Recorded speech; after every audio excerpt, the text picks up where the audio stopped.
So it's Dr. Fox, and I want to talk about narcissistic toxicity. There are 3 components I'm going to talk about in this video specific to toxicity related to narcissism. So let's get into it. So the first one is lack of empathy.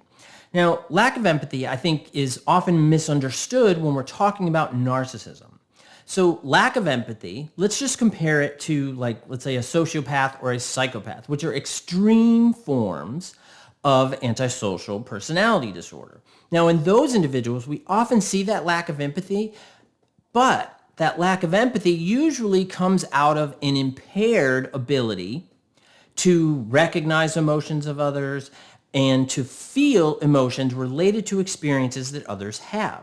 Now, when we look at narcissists, what happens is, and there's research to support this, and it's fascinating, but very painful when you're in a relationship with someone along that spectrum. But narcissists actually can access empathy.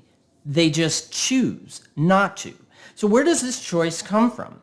And it actually comes out of sort of seeing themselves at a greater value than others.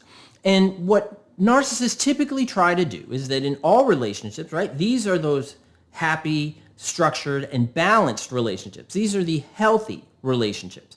What narcissists try to do, and how lack of empathy factors into it, is that we see that they're always trying to have that power imbalance with them up here and perhaps you or someone else down here. We see this not only in romantic relationships, in families. We also see it in work relationships, bosses, all types of different environments. So it's important to be aware of that disparity, but what happens is because they're always aiming for that one-upsmanship, so to speak, they don't feel that they really need to put energy or effort into empathy because they don't have to. What they feel is accurate and just because they feel it. So because they have that experience, why would you utilize energy into someone else and what their experience is when your experience is what really matters? And that tends to be the framework that a lot of narcissists utilize, which adds a lot of toxicity, not only in relationships of various types and various situations, but it actually amplifies their maladaptive beliefs, behaviors, and patterns. And this is why in therapy, we often try to tap into empathy and build empathy. Now, it takes a long time to get there. It is possible to get there depending on the severity. Now, I mentioned sociopathy and psychopathy before, so I'm just going to mention this right here. Sometimes you'll have individuals that have narcissistic personality disorder or strong narcissistic tendencies, and they can also have antisocial traits. And that changes the picture completely. That's why when I start working with someone, the first thing I like to do is a full consultation. And that tells us, as long as they answer it appropriately and honestly, that can be tricky. But if we can identify particular patterns and traits that kind of indicate antisocial traits, antisocial personality disorder, even if it's at the extreme of sociopathy and psychopathy, things like that. But if we see those are there, the approach changes drastically. So we have to be aware what we're working with. And that's true for everything. So let's talk about the next toxic narcissistic trait. This is the need for validation. Now, this can be really intensive again. But what I want to say is that be aware that all traits and all mental health conditions and all everything in life is on a continuum of some sort. And when we talk about narcissism, we talk about mental health, we're talking about absent, mild, moderate, severe, or extreme. And that's true for narcissism. But I think when we talk about something as complex as a personality disorder, we need to be aware that we don't want to lump all those symptoms and traits together, because then we kind of get lost and we're saying, oh, that's narcissism. That person's a narcissist. What we want to do is tease out those specific traits, and that's part of what I do.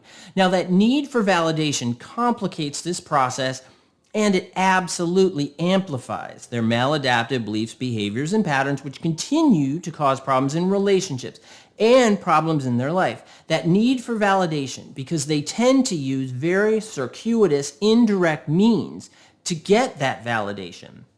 It's not a healthy approach to validation. A healthy approach to validation would be, okay, so here's somebody that I think is like really cool. Like for example, so my guitar teacher, super cool guy, super talented, an amazing guy.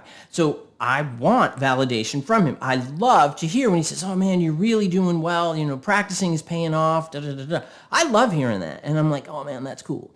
But what a narcissist does is that they try to put you, and that's completely separate from the example. I'm not saying my guitar teacher is not like that at all. So now we're going back to a separate construct. I want to make sure that's clear.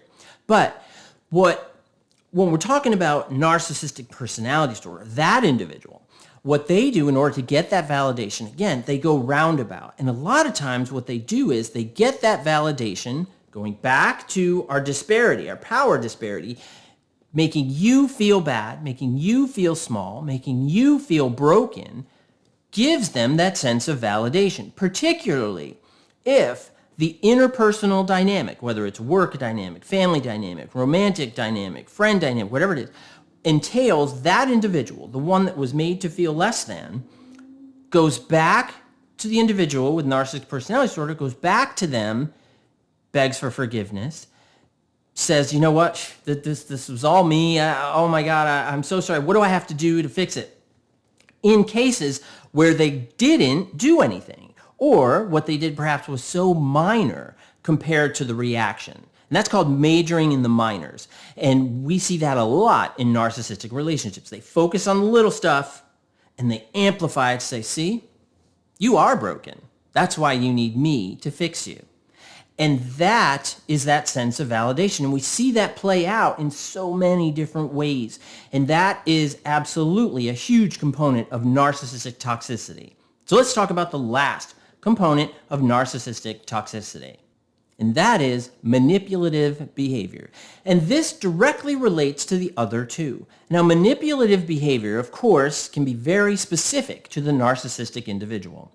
And it's always important, if you want to know what type of manipulative behavior somebody engages in, just try to step back objectively, review that person's speech, things they say, how they say it, but also what they do in different situations, and where do they get that sense of satisfaction. And what you'll find is that individuals glean a sense of personal satisfaction and power. We're going back to that power differential because this is so important to the individual along the narcissistic spectrum, that they continually utilize these same strategies. And the manipulative behavior is that they're getting their needs met, again, in a circuitous way, an indirect way, by making you feel small. But real and intensive manipulative behavior is that the narcissist, and some are clever, some are not, typically it's average intelligence. So what happens is that they can set up scenarios where they get you or somebody else to follow through on a particular pattern of behavior, and then the recourse falls all on you, the non-narcissistic individual, the coworker, the child, the parent, the partner, whomever it may be. And they devise these scenarios over and over again because they're better at it than you are, because manipulative behavior is like ice skating. The more you ice skate, the better you get at it. And some individuals along the narcissistic spectrum are in the Olympics for manipulative behavior. Absolutely true. Now, these three toxic components absolutely wear away at therapeutic success, the therapeutic relationship, and all of those components. So when I work with someone along the narcissistic spectrum, what I like to do is first, how severe is the narcissism? How motivated is the individual to work on those central underlying core content components? And those are my starting points in working with these individuals. But that narcissistic toxicity can be really, really complex. I think you need to be aware of it, be aware of those narcissistic tendencies, and in some cases, it's building up a sense of insulation, protecting yourself from the recourse and the consequences of that narcissistic individual's behavior. That's hard to do. I'm going to keep doing videos on this, so Subscribe to the channel, and I hope you enjoyed this video, and I'll see you next time. Thanks a lot. Bye-bye.